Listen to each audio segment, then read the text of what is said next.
Leta 2001 sem prvič prišel v Sečoveljske soline in jih začel načrtno fotografirati. Seveda vse te motive, ki so zanimivi na tem področju, v tej naši zanimivi arhitekturni dediščini. Seveda pa se mi je v tem porodila želja, da bi soline fotografiral iz ptičje perspektive in to se je potem zgodilo leta 2005, ko sem z dovoljenjem Krajinskega parka Sečoveljske soline posnel to našo dediščino iz helikopterja letalske policijske enote. Takrat so nastali številni lepi motivi, ki so tu na razstavi v Budnarjevi muzejski hiši. Mnogi pa so me potem spodbujali, da bi izdal tudi knjigo s temi motivi. Seveda same fotografije kot take ne bi bile dovolj zanimive, če ne bi pripravil še neko spremno besedilo, torej kratek pregled zgodovine solin, pa seveda pregled, kako sol nastaja, kje so vsi te kavedini in kaj ti kavedini pomenijo, pa o samem življenju in delu na solinah, tudi o praznovanjih, pa tudi o zabavnem življenju. Tako je nastala knjiga, ki sem jo naslovil Nad kavedini Sečoveljskih solin, no sama razstava pa nosi še ime izpred 4 let, Soline med nebesi in zemljo. Oba naslova naj bi torej povedala, da gre za posnetke Sečoveljskih solin iz ptičje perspektive. Predvsem so tu motivi starega muzejskega dela Fontanidže, nekaj pa je tudi fotografij, ki prikazujejo povezanost starega dela Fontanidže in novega dela z imenom Lera.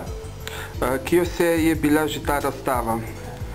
Doslej sem pripravil 10 samostojnih razstav od skupno 28 razstav.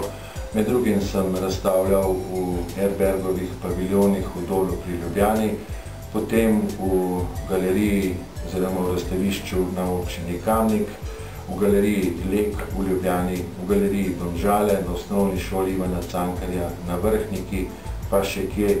Poleg tega pa sem s temi fotografijami sodeloval na številnih natečajih pri nas in v tujini, med drugim v Združenih državah Amerike in celo v Južnoafriški republiki. Dobil sem tudi številne nagrade oziroma priznanja in sem na to delo predvsem zelo ponosen, kajti zdi se mi, da sem leta 2005 posnel soline v nekem trenutku, ko je bilo še teh hiš precej, ko so bile hiše še relativno dovolj ohranjene.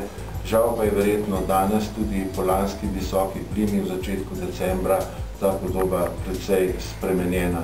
Gre torej za dokument nekega časa, nekega obdobja in pa seveda tudi mislim, da je knjiga svojevrsten spomenik številnim generacijam solinarjev, ki so skozi stoletja prihajali iz Pirana po tem našem ljubem Jadranskem morju in tu v sezoni delali tisto, kar so morali delati, da so lahko preživeli.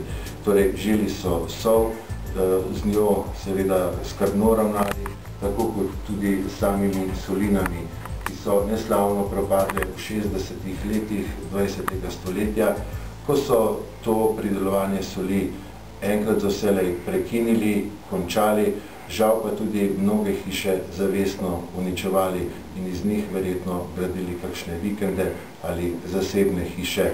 Vemo, da so v najboljšem času, v najboljšem razcvetu, da je bilo na solinah prek 400 solinarskih hiš. V času, ko je nastala knjiga Miroslava Pahorja Stare piranske soline, so jih prešteli 118 in verjamem, da se je ta številka do današnjih dni zagotovo prepolovila.